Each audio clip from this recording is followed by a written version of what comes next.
Holy smokes. The lights are bright at MSG, but you know what? Let's turn them off because the Edmonton Oilers win against the New York Rangers. Guys, we won 3-1. I'm not even sure what to say. First and foremost, I will say that was a fantastic game to watch. The Edmonton Oilers clearly came to play. At certain times, it didn't look like the effort was there, but we held strong. We held absolutely strong. I almost want to go into the positives and negatives of this game right away because, first and foremost, Stuart Skinner 955 save percentage. The penalty kill was impeccable. The power play could have used a little work. It is what it is. But look, the stars came out to play here at MSG. What happened, though, was the role players showed up.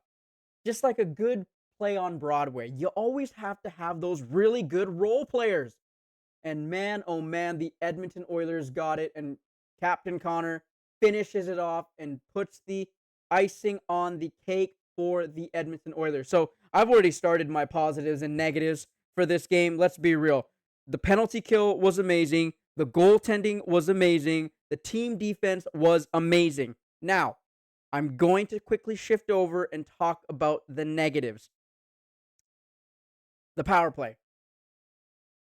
The power play, 1 for 25%. It could use a little bit of work. It is what it is. I'm not going to nitpick on that. Secondly, the refereeing was a little questionable, but I'm not going to judge the refereeing. It is what it is. I mean, we won. I mean, we won. That's what we needed to do. The Oilers were able to go in and finish this road trip even. That's what we wanted. Ideally we want 4 wins off the 4-game road trip, but we got the 2 wins in New York. We're good. Now we don't have to worry. Now we take a break, come back home, and play against Seattle. But for the time being, the Oilers get that second spot back in the division, which is crucial because we're going to need that, especially down the stretch for the playoffs. As a fan, I will go out and say this. I was super excited to watch this game, mainly because of the stars, and I was not disappointed. The Rangers played a fantastic game. Shesterkin, in my opinion, I thought he was going to be unbeatable, but it started in the first period. The one power play goal that we got, I mean, we were 25%, but the one power play that we got was from Corey Perry. And man, oh man, was it a greasy, greasy goal. And maybe that's what we needed. We need to get some of these goals that are in front of the net, that are right there in the goaltender's face, and make it happen, which was fantastic. The second period, the Rangers did the exact same thing. They got in front of Stuart Skinner. They banged home a greasy goal by Will Cooley. I believe that's how you say his name, Will Cooley. And that was assisted by Panarin and Trocheck. Then we fast forward to the third period. And this is where I was a little worried. I'm not going to lie to you.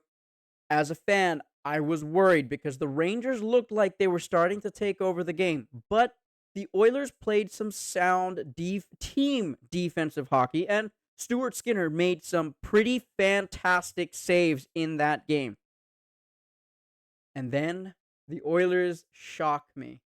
They come out of their zone. A nice play. Victor Arvidsson gets a goal. His, count it, 9th goal of the season. Albeit, it is what it is. Comes from Ryan Nugent Hopkins. And when the Rangers had to press, they had to get that goal. Shesterkin's out of the net. They're pushing and shooting lights out, by the way. They're firing everything at Stuart Skinner. But he stands tall. Wallman with a few blocks, Edmonton Oilers bodies just thrown around, sacrificing to preserve that game. And then it's capped off by none other than Connor McDavid. Captain Connor, thank you for that. I appreciated that goal, as well as every other Edmonton Oilers fans probably appreciated that goal. That was his 25th goal of the season. Guys, I can't even speak. I'm so excited because, look, it's not hard to say that if the Oilers put in the effort, they can win a game. When we started this game without Zach Hyman, I was a little worried. Look, we're already down Matthias Ekholm. We're down Zach Hyman because he got injured in the last game. What more could go wrong? Our guys are not scoring. So many causes for concern. But I will say this. As an Oilers fan, I'm happy. I'm happy that we got the win and it was in regulation.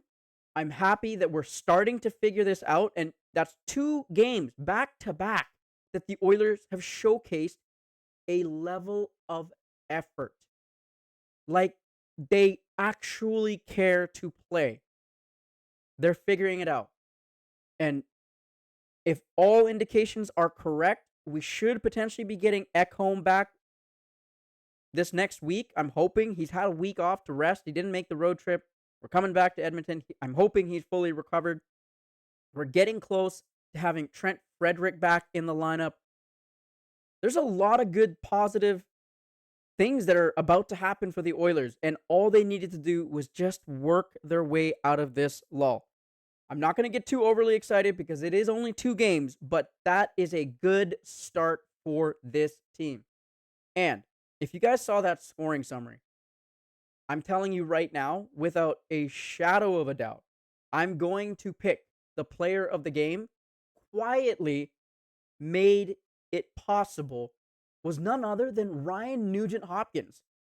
I mean, this guy has been absolutely snake bitten for a long stretch of time since I can't even remember the last time I've seen him really just kind of contribute offensively as much as he did today. But he got 3 assists. So he was in on every single one of our goals. Normally, I'm saying that about Draisaitl or McDavid or Hyman, for that matter, or Bouchard. But Ryan Nugent-Hopkins came to play. He was ready to play, and he made an impact by contributing on all 3 of those offensive goals. I wanted to pick Stuart Skinner. I'm going to give him an honorable mention, mainly because this is the first time I've actually seen Stuart Skinner sport above a 9.5 save percentage, and we're against one of the top 3 goaltenders in the league. And that all came after Calvin Pickard sported a 900 save percentage. This is back-to-back 900 save percentages that we've seen from our goaltenders.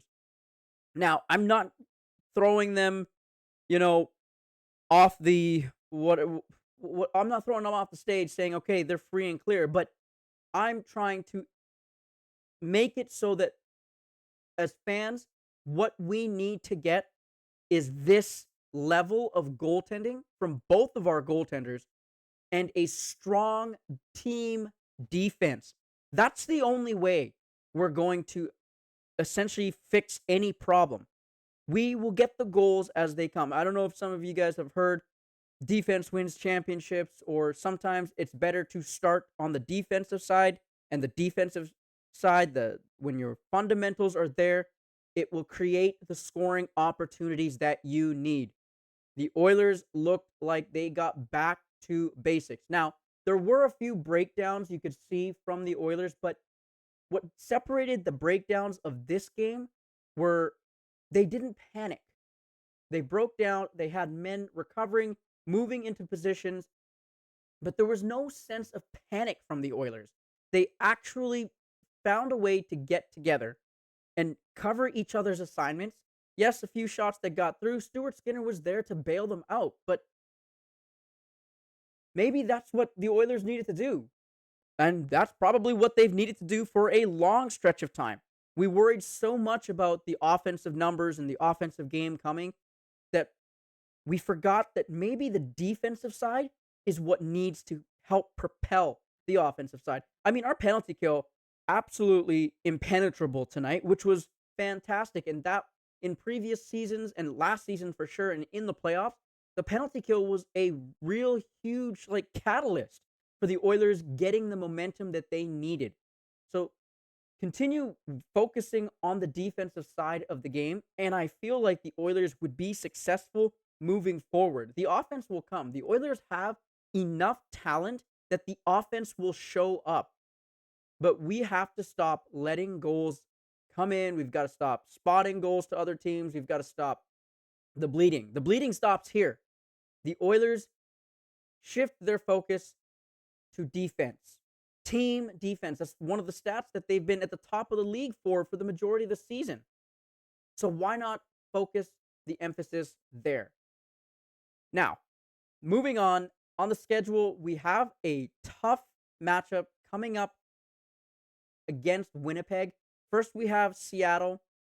I'm going to say that they are going to be tough. Look, I'm not going to discredit any team that's in the NHL. They could be a playoff team or a bottom feeder team. I'm going to give the credit where credit is due. Seattle does have some talented players out there.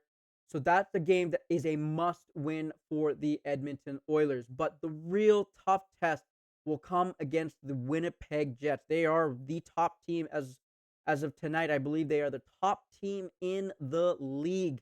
And you know what?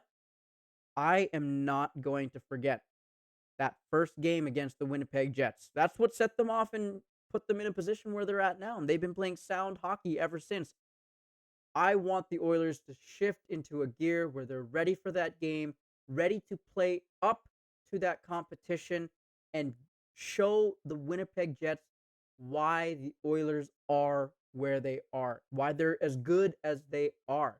I mean, we were Stanley Cup finalists last season. There's no reason why we can't be now.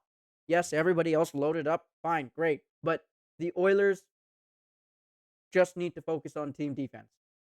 That's it. That's it. I mean, we beat Shesterkin. Now the tough test comes against a world-class goaltender. The world-class goaltender in Connor Hellebuck. And I want to remind all those fans out there that were cheering for Team USA or cheering for Team Canada that the golden goal of the Four Nations Championship was Connor McDavid beating Connor Hellebuck. I'm hoping history will repeat itself. That would be fantastic that we could do it, but the Oilers just need to focus on defense. I can't wait to have Matthias Ekholm back. I hope we have Hyman back, guys. Check your Twitter. Check whatever feed just to get the update on Hyman. But this was a great game. I was happy with the win. I was afraid that it was going to go the other way, but the Oilers surprised me. I am happy. I can rest easy tonight. I'm probably going to sleep like a baby. But guys, thank you so much. I will see you on the next video. Guys, thank you so much for joining me today. I hope you enjoyed the video. If you like the content, please don't forget to hit like and subscribe. It means the world to me to have your interaction, and I will catch you on the next video.